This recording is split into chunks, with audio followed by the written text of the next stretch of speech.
என்னத்த? என்னடி? என்ன அப்படியே என் புள்ள கூட கொஞ்சம் கொலாவிட்டு இருக்க? நான் சொன்னது எல்லாத்தையும் மறந்துட்டியா? என்னத்த சொல்றீங்க? நான் எதை மறந்தேன்? நீ ஏன் கேட்க மாட்ட? அத்த, சத்தியமா எனக்கு ஞாபகம் இல்ல. சத்திய விஷயத்தை தான் சொல்றேன். அதெல்லாத்தையும் மறந்துட்டியா? ஓ, நீங்க உங்க புள்ள கூட நான் மனைவியா வாழக்கூடாது, ஃப்ரெண்டா மட்டும்தான் வாழணும்னு வாங்கின சத்தியமா? அததான் சொல்லிட்டு இருக்கேன். அதுதான் காலாவதி ஆயிடுச்சே. உங்களுக்கு ஞாபகம் இல்லையா? நீங்க தானே அத்தை உங்க பிள்ளைக்கும் எனக்கும் முதல் இரவுக்காக பூ அலங்காரம் எல்லாம் பண்ணீங்க. உங்க ஆசீர்வாதத்தோட எங்க முதல் இரவு தான் நடந்து முடிஞ்சிருச்சுல்ல. அது உங்களுக்கு சுத்தமா ஞாபகம் இல்லையா? இனி நீங்களே ஃபீல் பண்ணாலும் நீங்க ஆசைப்படுற மாதிரி எதுவுமே நடக்க போறது இல்ல. அதனால நீங்க என்ன பண்றீங்க? பழசெல்லாம் மறந்துருங்க.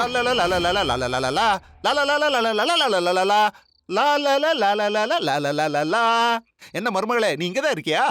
ஆமா மாமா. Super super. நீ ரூமுக்குள்ள போயிருப்ப. ஒருவேளை கதவை தட்டி உன்னை தொந்தரவு பண்ணிடுவோமோன்னு நினைச்சேன். நல்ல வேலை. சரி சரி, மாமியார்கிட்ட பேசிட்டு இருக்கியா? ஆமா, அப்படி என்ன டிஸ்கஷன்? அதுவா மாமா, அத்தைக்கு குட்டி கிருஷ்ணனை பார்க்கணும்னு ஆசையா இருக்கான். நானும் என்னை 10 மாசத்துல பெத்து கொடுத்துடுறேன்னு சொல்லிருக்கேன். பலேமா பலே, சூப்பர் சூப்பர்.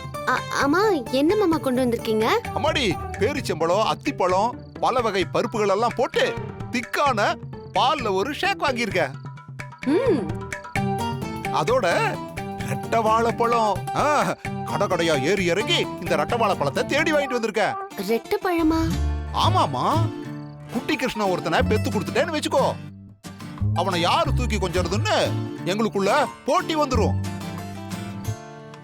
அதனால எங்களுக்கு ரெட்டை புள்ள வேணும். எனக்கு ஒரு பேரன், அவளுக்கு ஒரு பேரன். எப்படி ஐடியா? அதுக்கு தான் இந்த ரெட்டை வாழைப்பழம்.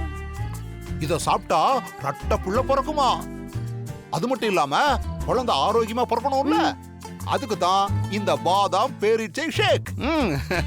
அம்மாடி, இதை எடுத்துட்டு போய் 2 பேரும் சாப்பிடுங்க. இந்த புடி புடி புடி. போமா போ. மாமாவை பாத்தீங்களா அத்தை? ரெட்டை குழந்தை வேணுமா? வரேன். போமா போ.